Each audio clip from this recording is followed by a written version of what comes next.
All right. Hey, Harriet, can you hear me? Yes. All righty. Okay, we shall go on the record then with proceeding 24M-0556TO in the matter of the petition of Bulldogs Recovery L.L.C.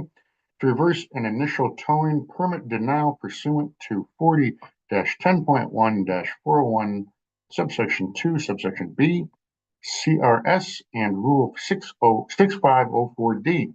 Administrative Law Judge Robert Garvey. Today is the 16th of April, 2025 at approximately 11 a.m. This proceeding comes on for a pre-hearing conference. And I'm going to start with appearances, and I'll start with staff first. So go right ahead. Good morning, Your Honor. Aileen Chong, Assistant Attorney General with the Department of Law, here on behalf of trial staff of the PUC. With me is Criminal Investigator Lloyd as well. All righty. And Mr. Fernandez, I'm assuming you are there for Bulldog Recovery? Yes. All right. Just do, for the record, if you just state your name and who you are with. Juan Fernandez, President of Bulldog Recovery. All righty. L.L.C. Okay. Before I even start on this, Mr. Fernandez, I'm just going to give you a real quick warning. We might be touching on some stuff that might that's going to affect obviously some other stuff that you got going on, and I want you to just be careful all the way through this proceeding today and in the future on anything you say, and watch what you say.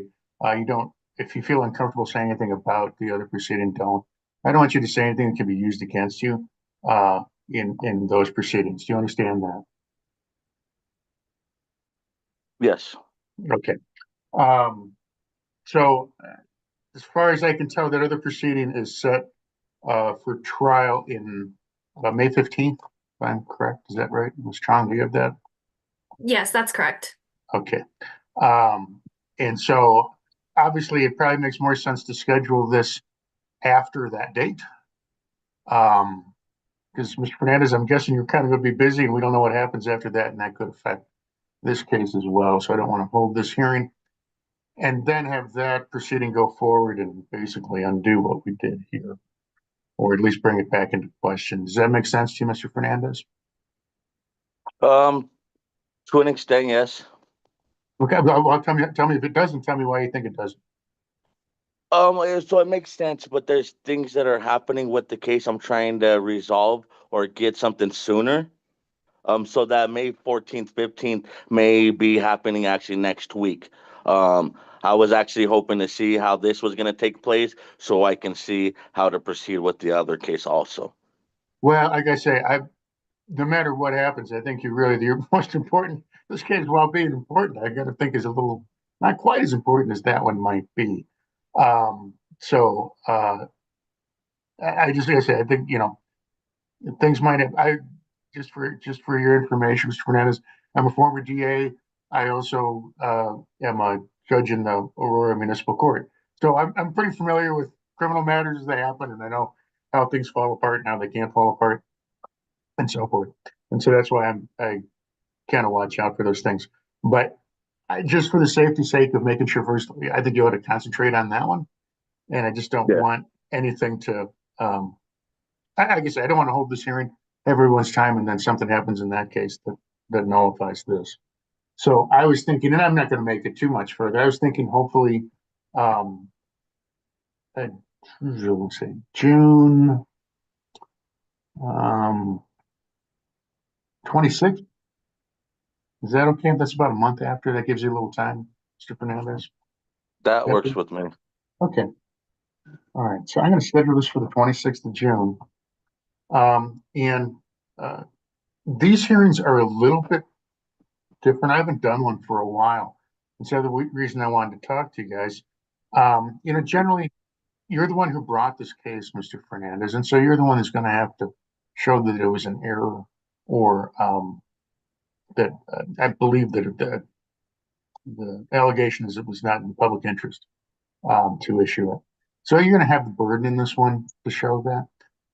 But quite often I've had in the past, I've had staff start, and Strong, and I'll ask you this too. I've had staff kind of state what the reasoning is behind it, and then the petitioner will go after that to do that. Do you have any preference on that? I'll start with you, Ms. Chong. Your Honor, given that it is the respondent's or the petitioner's burden, we would ask that the petitioner goes first. Okay. I'm gonna think about it just a little bit. I mean, just it's mainly you're gonna. It's kind of a weird way to do it that way because he doesn't know what you. I mean, there's something in the deal. Mr. Fernandez, how do you feel about that? If we do it that way, I feel the denial letter has so much information and so much allegations that it's gonna be pretty extravagant or long or detailed part on my end to prove my wrong or my rights or the wrongdoing for the denial. Well, I mean, If that makes sense. no, actually, I think it would be the opposite. Because basically, instead of the staff laying out all the reasons why it's not in the public interest and things about the various cases, what they would be stuck with is that letter, and that's all you'd have to defend against. They could come back and do stuff otherwise, but Okay. that's kind of the way that I see that, is that it would just be that letter, and you'd have the burden on that, and then they would basically rebut what you said in yours. So, but okay, we'll probably do it that way then. I don't think I'm going to require pre-filed exhibits on this. I don't know. I'm assuming first off, this wouldn't take more than a day. Well, certainly not more than a day, and probably not more than a morning or an afternoon. So, does Ms. Chong, do you agree with that sentiment? Yes, I do agree with that. And just to note for the record, June 26th does work for staff and its witnesses. Okay, good. And like I say, Mr. Fernandez, you agree with that as well? It shouldn't take much longer than that, correct? No, I don't anticipate it Okay. to be longer than that. Okay. And like I say, I'm in this new world of most of these hearings being done virtually. I'm trying to figure out whether I like things pre-filed or not. In this case, I'm leaning towards not pre-filing exhibits. I don't think they're going to be that extensive. I think they're pretty set out. I think there's nothing that's going to be a surprise here. I don't think, and I don't think sometimes it causes more problems than I want it to. So, Ms. Chong, do you have an opinion on that? Your Honor, to the extent that Mr. Fernandez may have exhibits, we would ask for an exhibits deadline to be pre-filed, just so that we can get that information before the hearing, if it's his burden to prove. Mr. Fernandez, do you believe you're going to have any exhibits you're going to want to file? Yes. Present? Okay. Yes. Well, do you have a problem with pre-filing exhibits? You know how to do that? You know how to do that with our system, Mr. Fernandez? I done doing some research or trying to brush up my skill or the requirements and the e-filing and that sort of thing, but I don't know offhand exactly. So Okay. I'd be I could get familiar with it. I'm not quite yet. So Okay, well, you think you can? I mean, if you think you can, I mean, that's my worry, is I don't want you coming to this being unable to do it, or it's going to be through the e-filing, and just for and I know I've talked to you before, and you've had a hearing with me before, but just so you remember, just as a reminder, if you pre-file the exhibits, that doesn't mean they're in the case. Okay, you still have to you pre-file them, and they kind of get them. It's a way to serve it to them. Kind of like I'm going to say the best way I can put it is like in your other case, and it's discovery kind of thing. But you still have to present it. You'd have to lay a foundation, no matter what, if we pre-file or not. You still have to do that to get them into the record. So you do understand that, right? And I'll go over that more. yeah, that's fine. I have a question before we proceed on that. How do we go about that's the exhibits? What about like somebody to testify, or whether it's going to be endorsed, they're volunteering, or possibly a subpoena?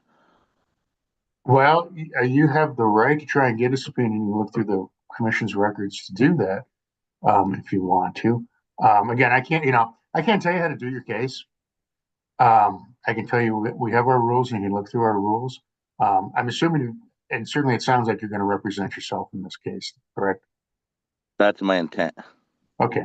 Um, I can tell you to look through our rules. Procedurally, I can answer some questions. If you have some issues with with the e-filing system, I have some legal assistants that you can reach out to, and they can help you as well. Um, I would but like to say also I did have an issue at first doing the initial petition on the e-file. So I would like to try to get familiar or maybe try to file something and make sure I'm enabled to. Because I would like to say that on the record, I did have issues and I had to come down in person and write in handwritten and turn it in to Nate at the PUC office to get this initiated to do the e-filing. For some reason, it's been some time, obviously, so I don't know the exact reason, but I attempted a few times and wasn't able to process it that way. So I personally went in and did it before the deadline. So I just don't want that to be an issue. yeah, no, I don't want it to be either. I most certainly don't want it to be. Um, so, and like I say, you can call people within the commission who deal with e-filings if you have issues with that. But okay, based upon that, what I'm going to say, you know what, if we're going to pre-file, I try to move the hearing a little quicker. But and um, yeah, Mr. Fernandez, you're kind of busy right now. I tend to, well, let's see. Um, let's see. I forget. How about can you get everything in that you need for the hearing by, we'll say, May 2nd?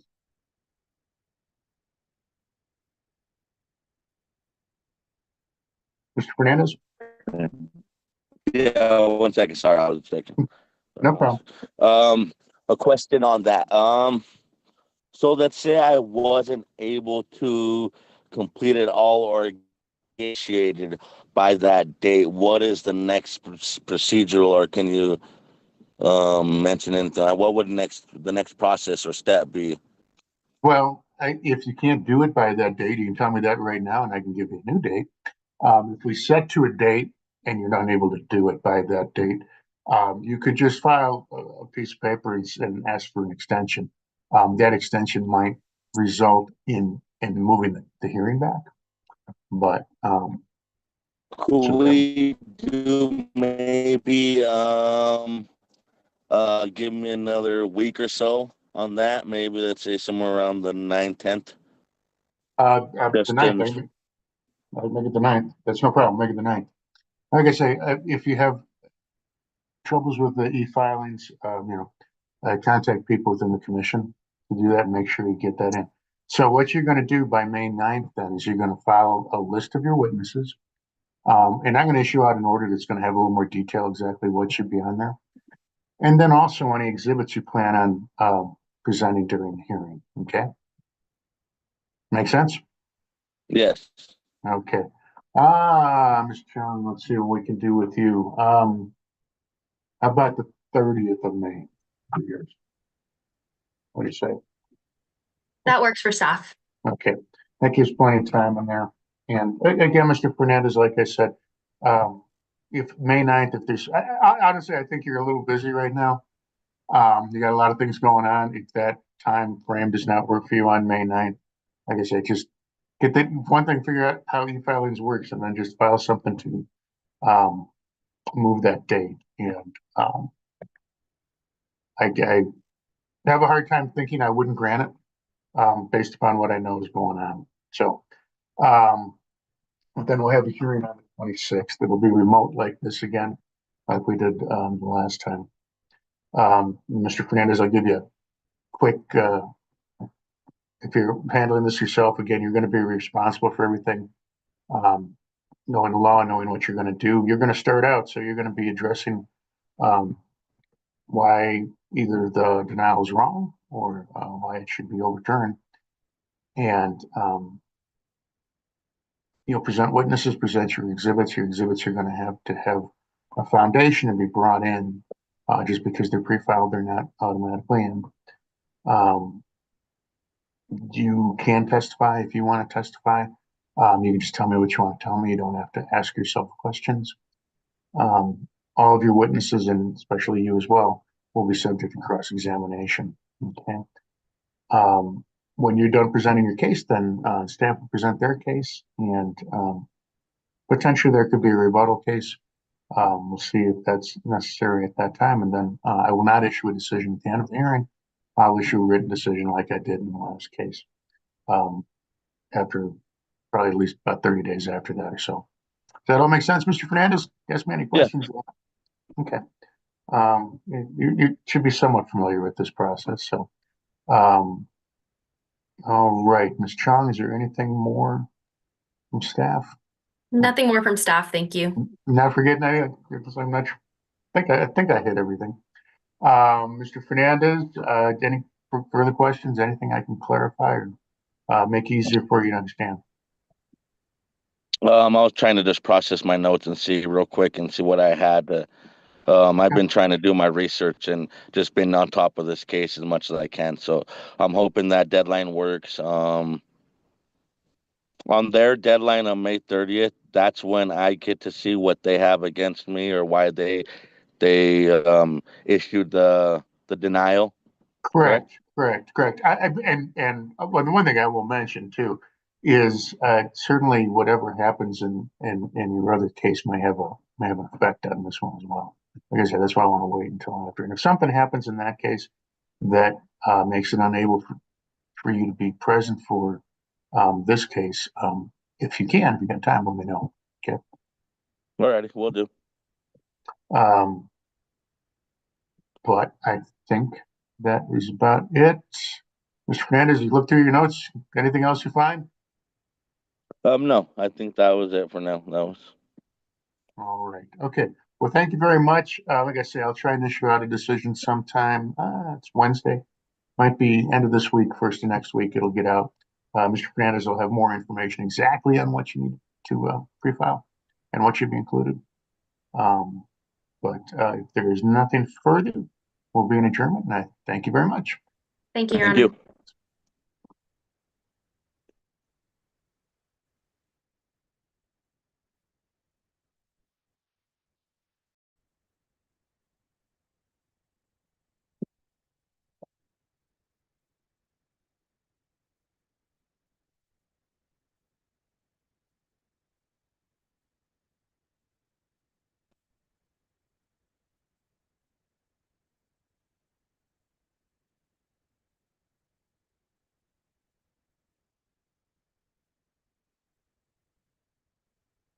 Oh.